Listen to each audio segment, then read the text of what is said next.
बीड लोकसभा मतदारसंघातून बीड जिल्ह्याच्या सर्वांगीण विकासासाठी भारतीय जनता पक्ष व महायुतीच्या उमेदवार पंकजताई गोपीनाथराव मुंडे यांना प्रचंड बहुमताने विजयी करा असं आवाहन आसरडोहचे सरपंच रविभैया देशमुख यांनी केलं आहे।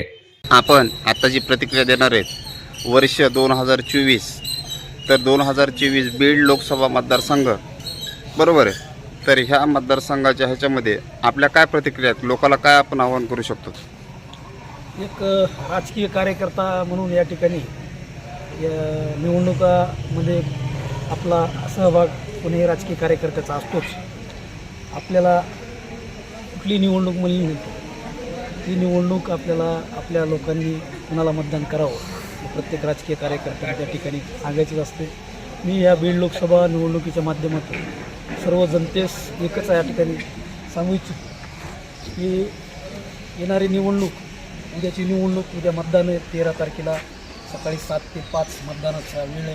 आपण सर्वांनी महायुतीच्या उमेदवार सन्माननीय पंकजाताई मुंडे साहेब यांचं समोरील कमळ हे चिन्ह दाबून त्यांना प्रचंड अशा मताने निवडून द्यावं।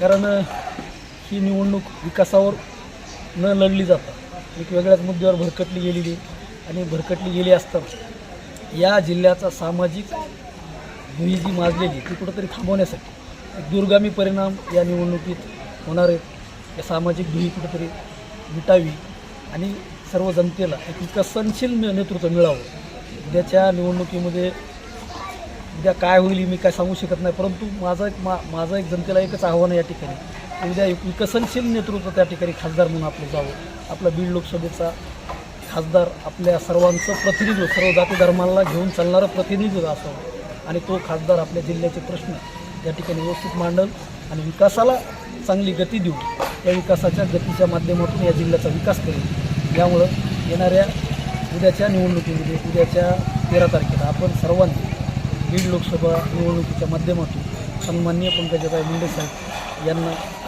निवडून द्यावं या ठिकाणी सर्व जनतेला, मायबाप जनतेला या ठिकाणी आव्हान। बरं, धन्यवाद। ओके।